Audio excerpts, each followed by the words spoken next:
Obrigado, meus irmãos, pelo carinho. Abra a sua Bíblia em 2 versículos.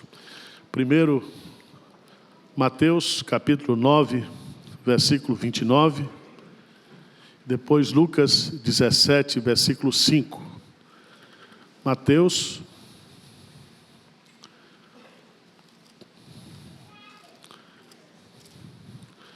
capítulo 9, versículo 29. Vamos ler juntos? Mateus 9, 29. O que diz? Então lhes tocou os olhos, dizendo: faça-se conforme a vossa fé. Faça-se-vos conforme a vossa fé. Lucas, capítulo 17, o versículo 5.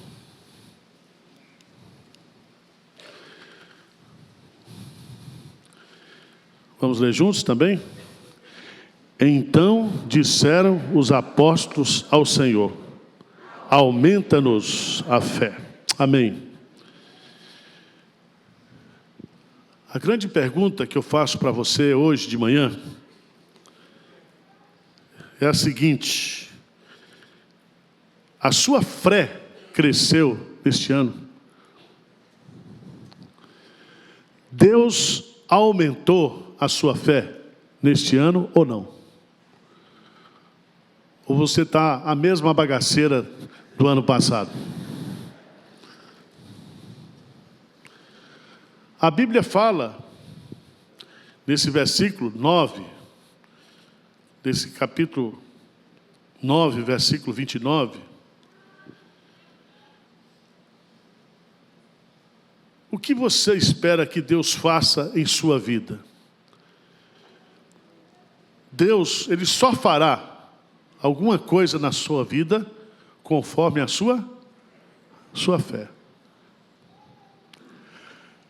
A lei da fé é a lei que rege a vida do crente e da igreja. Sem fé é impossível o quê? Agradar a Deus. Se você abrir lá em Romanos, capítulo 14, versículo 23, o apóstolo Paulo vai nos dizer que tudo que não provém da fé é pecado. Depois você estuda esse texto. Tudo o que não provém da fé é pecado. Por isso que a Bíblia fala que o justo viverá pela fé. E eu queria conversar um pouquinho sobre esse assunto com você nesta manhã, porque os apóstolos pediram: aumenta-nos a fé, aumenta-nos a fé. E todo mundo quer crescer em fé. Todo mundo aqui quer ter uma fé que remove montanhas. Todo mundo quer ter uma fé grande, uma fé eficaz. E a grande pergunta é: como é que Deus aumenta a nossa fé? A pergunta é que eu faço todo dia, porque eu tenho que viver pela fé. A gente trabalha na igreja pela fé. A fé é a moeda do mundo espiritual.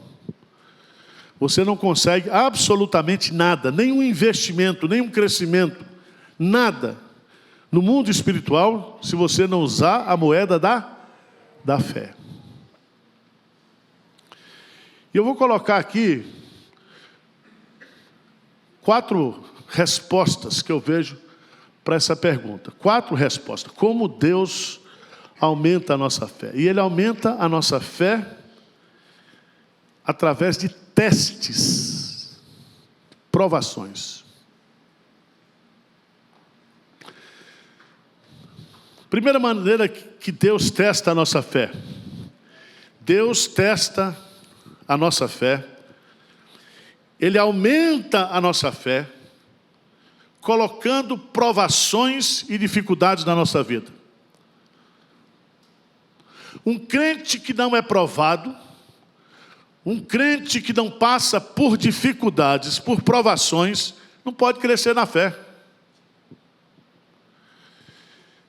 Então, se você teve um ano de provações, se você teve um ano atribulado, Deus aumentou sua fé. Amém? Abra a sua Bíblia, por favor. Vou usar só 2 textos para a gente... 1 de Pedro, capítulo 1. 1 de Pedro, capítulo 1. Veja que é muito importante isso, nós entendemos. 1 Pedro 1, versos 6 e 7, diz assim, nisto, versículo 6, 1 de Pedro 1, 6. Nisso exultais, embora no presente, por breve tempo, se necessário, sejais contristados por várias, o quê? Não algumas, mas várias. Para que uma vez confirmado o valor da vossa fé, muito mais preciosa do que ouro perecível, mesmo apurado por fogo, redunde em louvor e glória e honra na revelação de Jesus Cristo. A sua fé foi purificada. Deus tirou os defeitos, as impurezas, como Ele faz com o ouro. Ele provou você esse ano com doenças, com enfermidades, com tribulações, com dificuldades, com pessoas. Isso só acontece comigo. Deus põe umas pessoas na minha vida para aumentar a minha fé. Gente treiteira, gente falsa, gente sem vergonha. Aconteceu isso com você? Tentaram puxar o seu tapete lá no seu trabalho? Falaram mal de você? Você foi traído por pessoas que você jamais imaginaria? Deus faz a gente crescer na fé com provações, com dificuldades. Isaías capítulo 48, Isaías capítulo 48, versículo 10.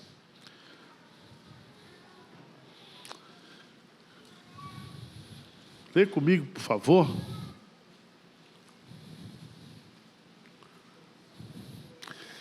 Isaías 48, 10 diz assim, o que diz? Eis que te acrisolei, mas disso não resultou prata. Proveite na fornalha da aflição. Teve dia esse ano, você disse, eu vou para o trabalho hoje, eu sei o que está me esperando lá. Quem já pensou assim? Eu sei o que está me esperando lá. Tivemos dias difíceis, dias de angústia, dias de tristezas, dias de perdas, dias de frustrações, dias de decepções. Você ficou tão decepcionado com uma pessoa que você voltou para casa triste, aquilo magoou seu coração, você até não dormiu, e não dormiu, conjuga com Rivotril, aí você tomou uma bandinha e você dormiu. Não é assim? Irmãos, como é que Deus, Ele permite certas coisas na nossa vida? Por que Deus permite que a gente enfrente certas tempestades, certas dificuldades? Por que Deus permite que a gente sofra determinadas agressões? E tudo isso, pode ter certeza, Ele está testando a nossa fé. E testar aqui é com o propósito de amadurecer, de crescer. Veja o que diz Tiago. Tiago, capítulo 1, rapidamente, Tiago.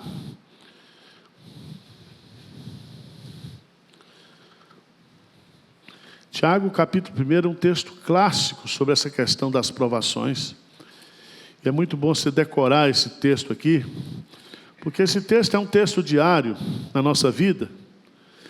Ele diz no versículo 2, meus irmãos, Tiago 1, 2, tende por motivo de toda alegria, não é de toda tristeza, mas de toda alegria, o passardes por várias o quê?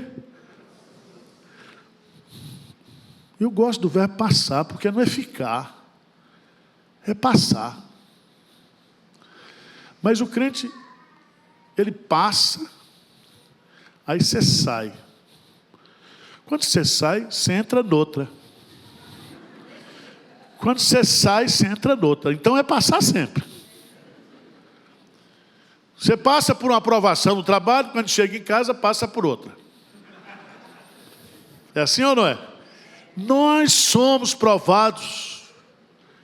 E você, como eu e crente, nós temos que entender que provação deve ser encarada com muita o quê? Alegria. Se estão falando mal de você porque você é crente, alegre-se por isso. Se você está passando por uma dificuldade porque você é crente, se você está sofrendo porque você é crente, louve a Deus por isso.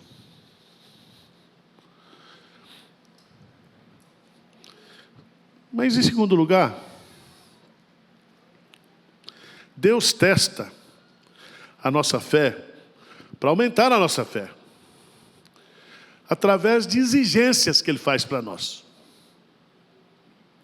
Deus faz umas exigências que eu chamaria de mandamentos da sua palavra.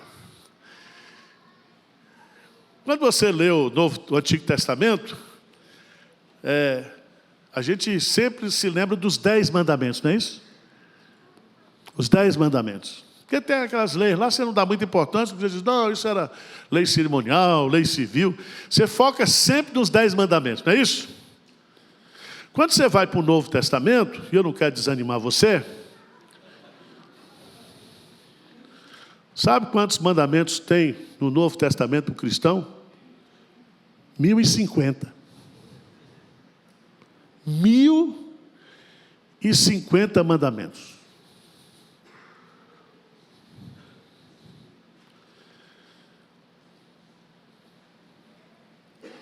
E Ele pede nesses mandamentos para a gente fazer coisas o quê? Impossíveis. Abra a sua Bíblia, por favor. Em Lucas, capítulo 6.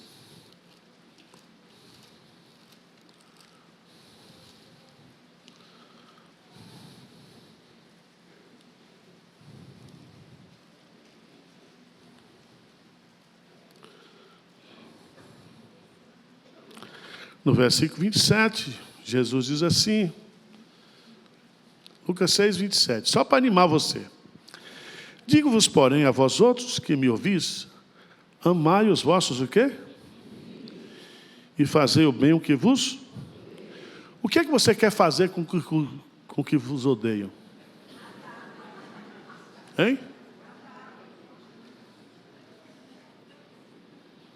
Mas ele está dizendo o quê? Amar. Bendizei aos que vos maldizem. Preste atenção que ele está pedindo. Orai pelos que vos o quê? Aí é demais. O pessoal mete o pau em mim na internet. Eu tenho que orar para esses desgraçados que estão falando mal de mim na internet. Orai pelos que vos... E vai. Ao que te bate uma face, oferece também a outra. Ao que tira uma capa, deixa levar também a túnica. Dá a todo o que te pede. Se alguém levar o que é teu, não entres em demanda. Como quereis que os homens vos façam, assim fazer também vós, também a eles. E ele diz assim, olha, gente, se amais os que vos amam, qual é a vossa recompensa? Porque até os pecadores amam os que os amam. Se fizerdes o bem aos que fazem o bem, qual é a vossa recompensa? Até os pecadores fazem isso. Se emprestais àqueles de quem esperais receber, qual é a vossa recompensa? Também os pecadores emprestam aos pecadores para receberem o tanto. Amai, porém, os vossos inimigos, fazei o bem, e agora piorou. Emprestai sem esperar nenhuma paga. Ou seja, empresta sabendo que o crente vai lhe dar um calote. E está cheio na igreja. E ele diz assim: será grande o vosso, e sereis filhos do Altíssimo, pois ele é benigno até para com os ingratos e maus. Sede misericordiosos, como também é misericordioso o quê? O vosso Pai. Irmãos, Deus pede para a gente fazer coisas impossíveis. E é justamente quando eu tenho que fazer essas coisas impossíveis que Deus pede, que a minha fé o quê? Aumenta.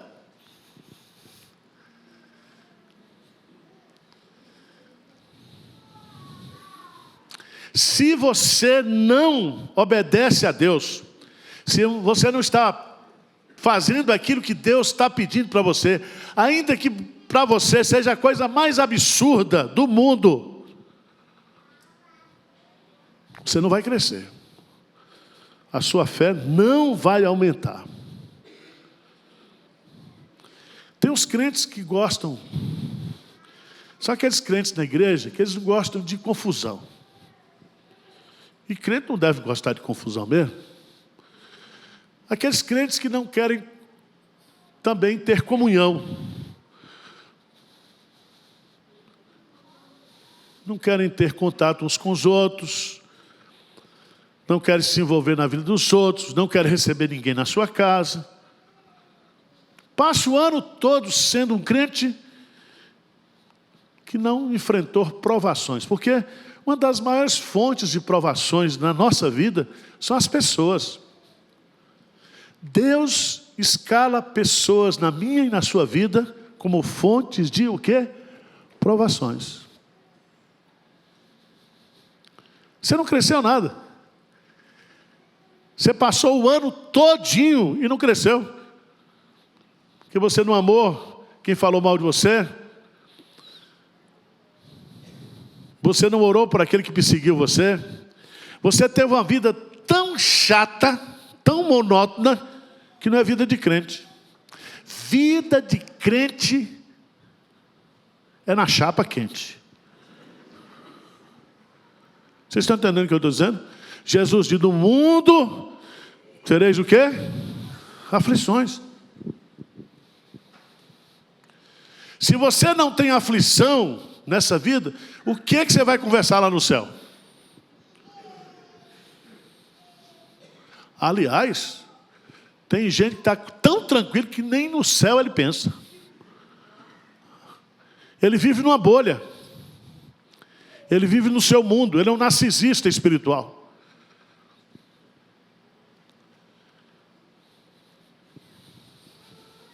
Deus pede para fazer coisas impossíveis. Ouça o que Deus diz na Bíblia. Tem muita gente que quer crescer na fé ouvindo profetada, ouvindo pastor. Presta atenção. Se você quer crescer na vida espiritual, você quer aumentar a sua fé, você precisa ler a Bíblia, conhecer a Bíblia e obedecer a Bíblia. Deus fala com você através da Bíblia. Para de ficar recebendo recado que não foi Deus que mandou.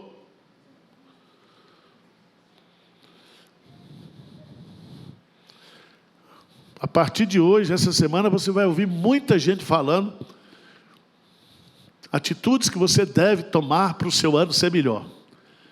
E a resposta que eu quero dar logo hoje aqui, de graça,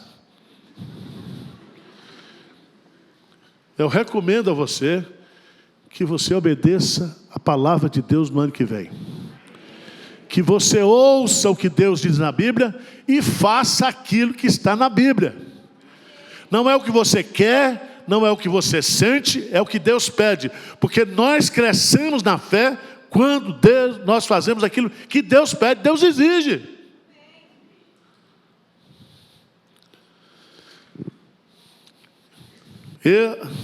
Abra, por favor, lá em Êxodo 16, versículo 14.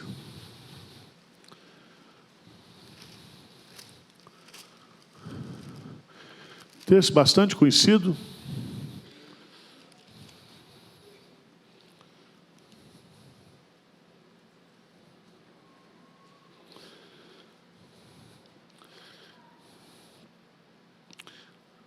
Desculpa, o texto diz assim: Deus manda o quê? O maná dos céus. Não é isso? Depois Deus manda o quê? Codornizes. No versículo 4 diz o quê? Então, disse o Senhor a Moisés: eis que vos farei chover do céu pão, o povo sairá e colherá diariamente a porção para cada, para que eu ponha à prova se anda na minha lei o quê? Ou não. Fica aí nesse versículo. Deus vai mandar todo dia e vai pedir você para colher todo dia. Para fazer o quê? Para provar você. Para provar você.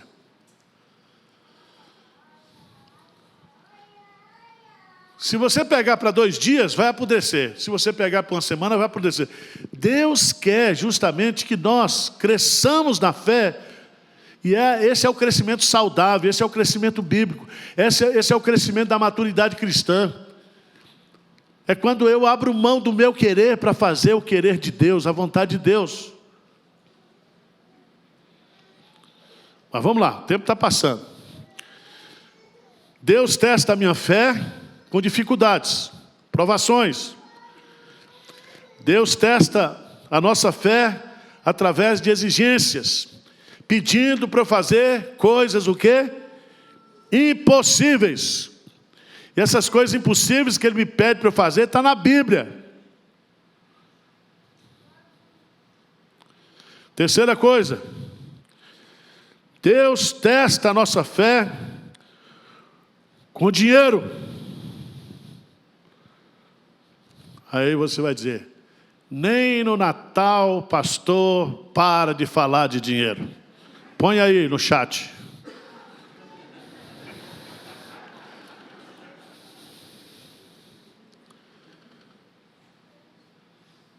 « 90% das pessoas, inclusive os crentes, eles avaliam o seu crescimento e a sua fé espiritual através do dinheiro. E dinheiro é um assunto muito espiritual.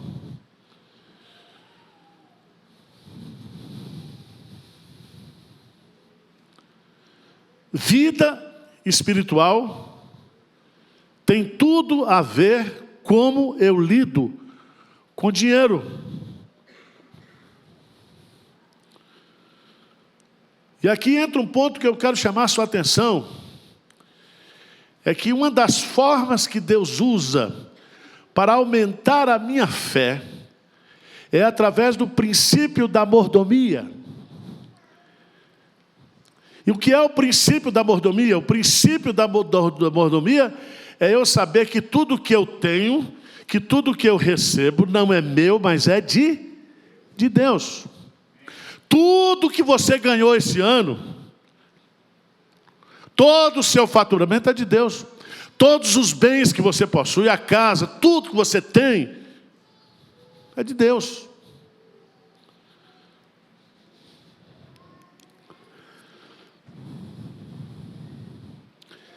E você cresce na forma como você utiliza o seu dinheiro.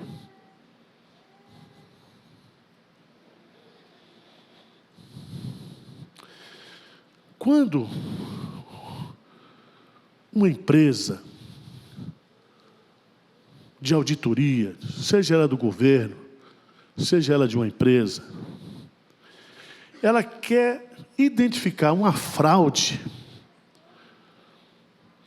Ela não chama os caras que são suspeitos e pergunta: você cometeu a fraude? Não. Sabe o que eles fazem? Eles seguem o dinheiro. De onde o dinheiro saiu, para onde o dinheiro passou, onde o dinheiro chegou.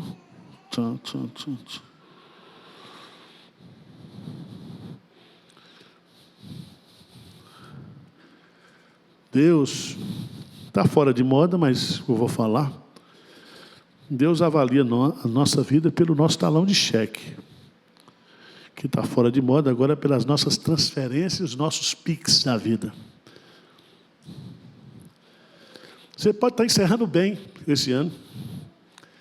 Você ganhou dinheiro bem esse ano. Você diz: olha, esse ano para mim foi uma bênção. Ó, estou bem. E a sua fé é o quê?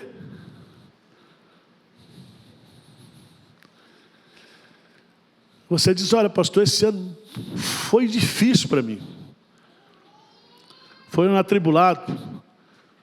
Foi um ano que eu não ganhei muito dinheiro, mas foi um ano abençoado, porque aquilo que Deus me deu, eu compartilhei com generosidade.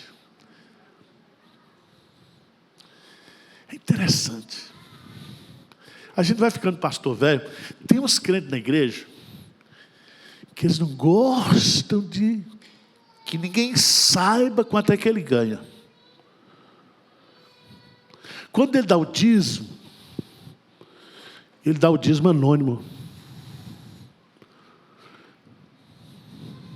Sabia disso? Eu não quero lhe desejar o mal não, mas lá no céu tudo vai ser revelado, tá? Não quero lhe desanimar não.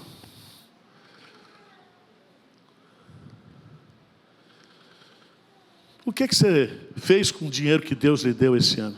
Você abençoou a vida de pessoas? Você foi uma pessoa generosa? Você foi um dizimista fiel? Foi ou não? Ou você ficou discutindo assim: esse negócio de dízimo é do Antigo Testamento. Não, porque o pastor John MacArthur disse isso, o pastor tal. Meu irmão, o que a Bíblia diz? Trazei todos os dias o quê? E Deus diz assim: provai-me o quê? Isto. Se eu não vos abrir as janelas do céu e vos dar a bênção o quê? Sem medidas. E se você não deu dízimo, você pode estar com caixa cheio, mas você é um 71, você é ladrão, porque você não deu aquilo que você deveria ter dado. Vocês estão entendendo ou não?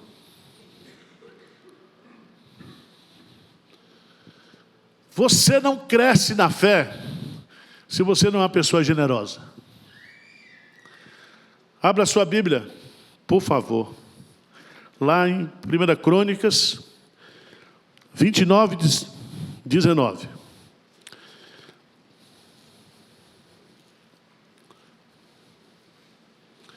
Primeira Crônicas 29, 19. Vamos ler juntos? Todos juntos, por favor, esse versículo preciosíssimo. 1 Crônicas, capítulo 29, versículo 19. Vamos lá? Bem forte, o que é que diz?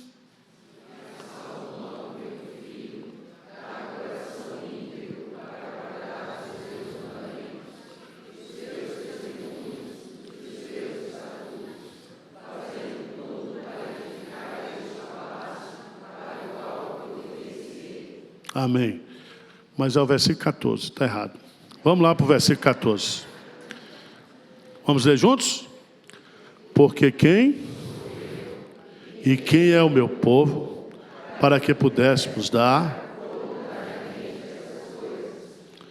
Porque tudo vem de ti e das tuas mãos, o quê? Tu damos. Tudo vem de ti e das tuas mãos. Nós pegamos das tuas mãos e damos. Não é nosso, ó. Não é nosso. Se você for lá para 2 Coríntios, capítulo 8.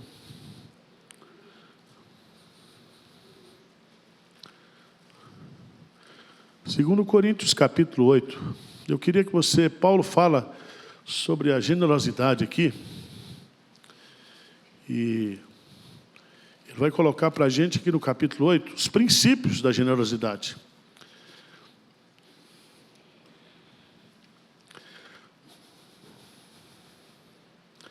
Versículo 7, vamos ler juntos, e 8, o que diz? Como, porém, em tudo manifestais, tanto que na fé e na palavra, como no saber, e em todo cuidado, e em nosso amor para convosco, assim também abundeis.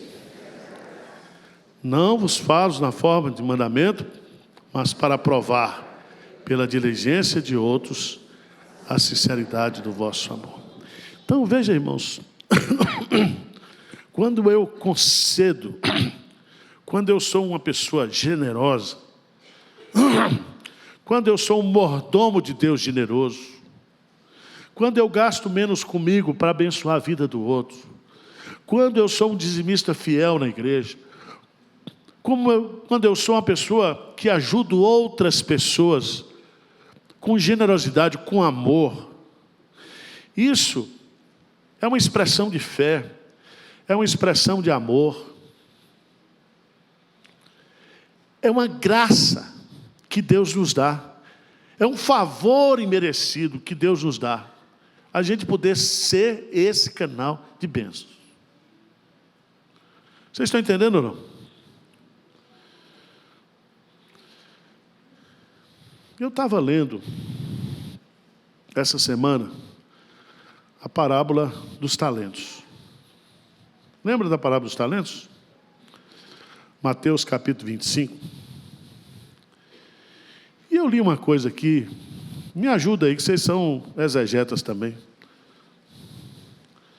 Mateus capítulo 25.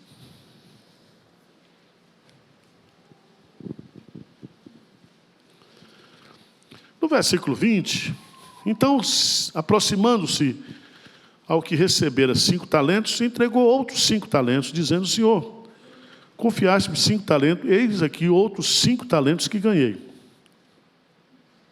Versículo 21, lê comigo. Disse-lhe o Senhor: muito bem, foste fiel no pouco, sobre o muito te colocarei. Eu estava lendo esse versículo aqui, esse versículo está num contexto escatológico.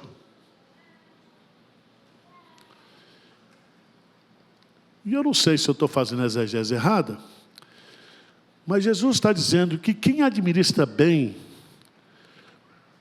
os bens de Deus nessa vida, vai ser privilegiado lá no céu, para também administrar os tesouros, o quê? Celestiais.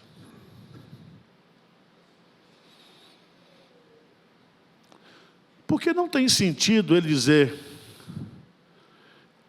foste fiel no pouco, sobre o muito que te entra no gozo do teu. Que entrar no gozo do teu Senhor é esse? Entrar no céu. É história, tá? Um crente rico morre e vai para o céu. É difícil entrar um rico no céu, mas entra. Quem ama dinheiro, quem ama riqueza, foi Jesus que disse, dificilmente entrará no céu. Ele entra no céu, vai passear com São Pedro. São Pedro mostra a primeira mansão para ele. Mansão top, Alphaville celestial. Diz: quem é essa casa? Ele diz: é a casa lá do seu jardineiro. Ele era crente, trabalhava lá no seu jardim. mandou muito bem aqui para a terra, fez muita aplicação do tesouro celestial, então com o que ele mandou a gente fez essa casa. Aí aparece outra casa mais bonita ainda. De quem é essa casa? O rico pensava que era dele. Ele disse, não, é daquele missionário maluco que aparecia lá na sua igreja, que foi não sei para onde, uma família, com os filhos. E ele morreu na obra missionária. Aí, caminhando mais, chegou na favela do céu. Não sei se tem, mas diz a história. Era esses apartamentos que estão fazendo agora, 25 metros quadrados de madeira. Ele disse assim, essa é a sua casa. E o rico falou, mas como? Ele disse, nós fizemos o que pudemos com o que você mandou, suas aplicações que você mandou aqui para o Banco Celestial. Foi o que deu para fazer.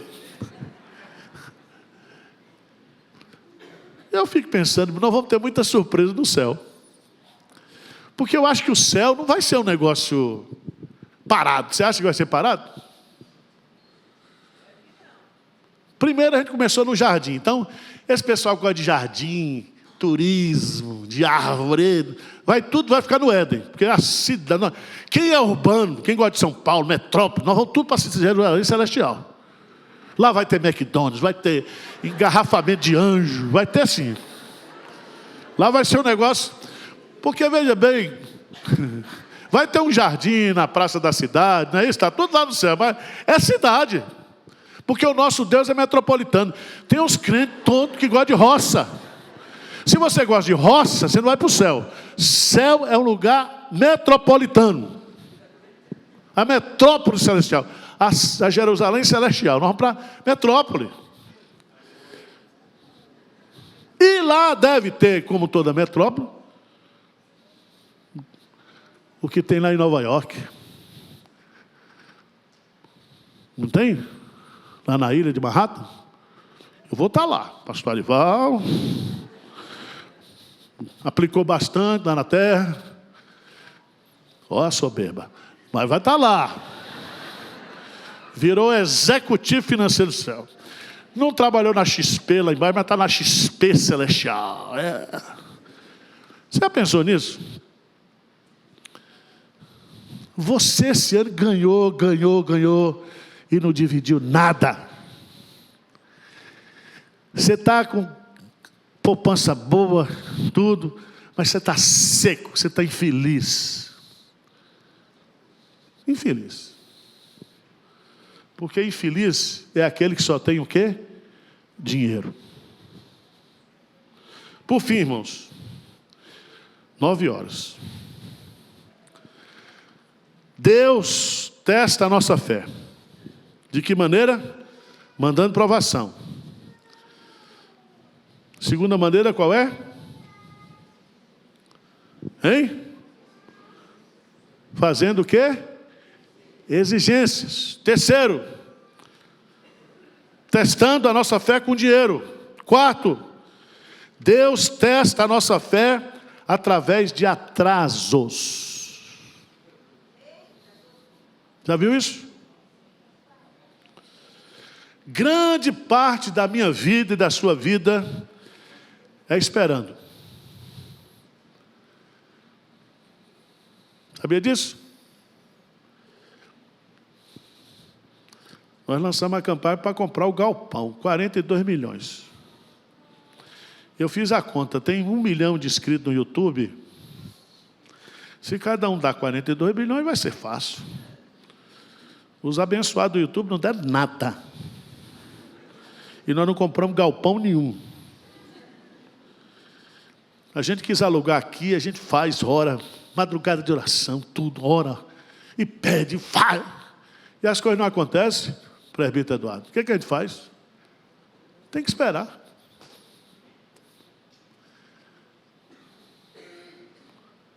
A irmã esse ano orou tanto para Deus mandar o marido. Não apareceu nem um aleijadozinho para dar nada. Nem um sinalzinho assim. Nem um fedorento. Orou, buscou, jejuou. Deus testa a gente na sala de espera. Você tem um filho que dá trabalho, o cara piorou esse ano. Você orou. Não melhorou. Já pensou nisso? Como Deus trabalha com a gente? Deuteronômio, capítulo 8, 6, diz que Deus nos levou para o deserto, levou o povo. E ali Ele provou, Ele humilhou, para ver o que estava no teu coração. Fez o povo esperar 40 anos para entrar na terra prometida. E, meus amados irmãos, quanta coisa nós queríamos que acontecesse nesse ano, e não aconteceu. Nós estamos na sala de espera. E a pior coisa, eu não gosto de sala de espera. Toda sala de espera, se for de médico, só revista ruim. Agora, graças a Deus, tem um iPhone, porque você fica no iPhone. Você chega hoje na sala de espera, eu fui fazer o exame para desentupir o ouvido. Tinha 8 pessoas na sala de espera. 8 pessoas no iPhone. Eu não sei se era iPhone, mas todo mundo quer no celular. A pior coisa da vida é esperar, né? E Deus prova a gente. Deus prova a gente. Há coisas que nós gostaríamos que acontecesse e não aconteceu, e você ora, e você pede. E aí você tem que... Vamos ficar de pé? Isaías 64, versículo 4. Isaías 64, versículo 4. O que que diz? Isaías 64, 4. Vamos ler juntos? Porque desde a antiguidade não se ouviu, nem com ouvido se percebeu, nem com olhos se viu, Deus além de ti, que trabalha para aquele que nele espera. Amém. Pode sentar. O que esse versículo nos ensina? É que eu estou esperando, mas Deus está o quê? Trabalhando. Amém? Amém? E quando eu entendo isso na sala de espera, a minha fé o quê? Aumenta. Deus está trabalhando. Deus está trabalhando. Não aconteceu ainda, mas Deus está trabalhando.